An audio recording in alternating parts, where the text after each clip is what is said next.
എവിടൊക്കെയോ ചില ജീവിതത്തിന്റെ സാഹചര്യങ്ങൾ ദൈവത്തിന്റെ വാഗ്ദാനങ്ങളെ നമുക്ക് വിശ്വസിക്കാൻ കഴിയാത്ത വിധം നമ്മുടെ ജീവിതത്തെ അലങ്കോലമാക്കി നടത്തുന്ന സകല മണ്ഡലത്തെയും ഇന്ന് പകൽക്കാലം നാം തിരിച്ചറിഞ്ഞാൽ, ആ തിരിച്ചറിവിൽ ദൈവം നമുക്ക് നൽകുന്ന അവകാശങ്ങളിലേക്ക് നമ്മൾ കയറിക്കൊണ്ട് അവകാശങ്ങളെ നാം വിശ്വസിച്ച് ആ വാഗ്ദാനങ്ങളെ സ്വീകരിച്ചുകൊണ്ട് ദൈവത്തിന്റെ മഹത്വം കൊടുക്കാനിടയായ യേശു യായിറോസിനോട് പറഞ്ഞതുപോലെ നമ്മളോടും ദൈവത്തിന് പറയാനുണ്ട്, നീ വിശ്വസിക്കാൻ മാത്രം ചെയ്യുക.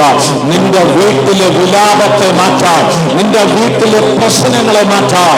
ഞാൻ വീട്ടിലേക്ക് വരിക തന്നെ ചെയ്യും.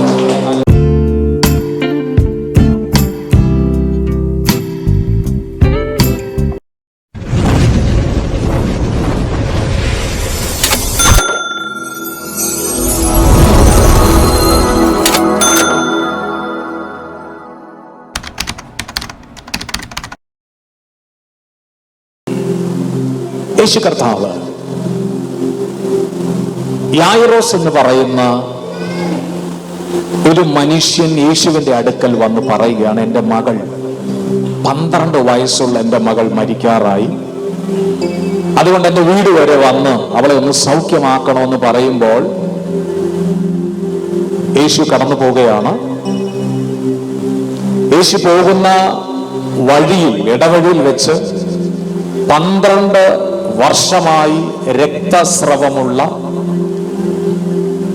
വൈദ്യന്മാർക്ക് സൗഖ്യമാക്കാൻ പറ്റാത്ത, തന്റെ സമ്പാദ്യങ്ങളെല്ലാം കഴിഞ്ഞുപോയ ഒരു രക്തസ്രവക്കാരിയായിരിക്കുന്ന സ്ത്രീ യേശുവിന്റെ വസ്ത്രത്തിന്റെ തൊങ്ങലിൽ തൊട്ട് യേശുവിൽ നിന്നുള്ള സൗഖ്യം ഈ സ്ത്രീയിലേക്ക് വന്ന് അവൾ സൗഖ്യം പ്രാപിച്ച് അവിടെ നിൽക്കുമ്പോൾ യായിറോസിന്റെ വീട്ടിൽ നിന്ന് യായിറോസിനെ അന്വേഷിച്ചുകൊണ്ട് ഒരുത്തൻ വരികയാണ്.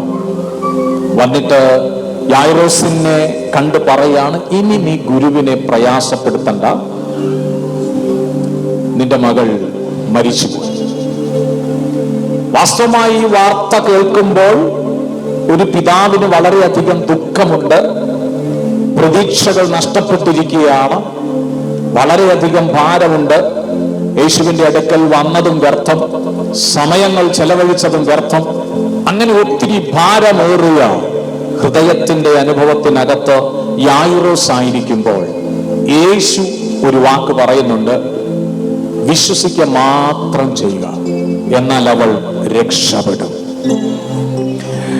എന്നാൽ അവൾ രക്ഷപ്പെടും. ഇന്ന് പകലിലും ദൈവത്തിന്റെ സന്നിധിയിൽ ഇരിക്കുന്ന പ്രിയമുള്ളവരെ, എവിടൊക്കെയോ ചില ജീവിതത്തിന്റെ സാഹചര്യങ്ങൾ ദൈവത്തിന്റെ വാഗ്ദാനങ്ങളെ നമുക്ക് വിശ്വസിക്കാൻ കഴിയാത്ത വിധം നമ്മുടെ ജീവിതത്തെ അലങ്കോലമാക്കി നടത്തുന്ന സകല മണ്ഡലത്തെയും ഇന്ന് പകൽക്കാലം നാം തിരിച്ചറിഞ്ഞാൽ, ആ തിരിച്ചറിവിൽ ദൈവം നമുക്ക് നൽകുന്ന അവകാശങ്ങളിലേക്ക് നമ്മൾ കയറിക്കൊണ്ട് അവകാശങ്ങളെ നാം വിശ്വസിച്ച് ആ വാഗ്ദാനങ്ങളെ സ്വീകരിച്ചുകൊണ്ട് ദൈവത്തിന്റെ മഹത്വം കൊടുക്കാനിടയായ യേശു യായിറോസിനോട് പറഞ്ഞതുപോലെ നമ്മളോടും ദൈവത്തിന് പറയാനുണ്ട്, നീ വിശ്വസിക്കാൻ മാത്രം ചെയ്യുക.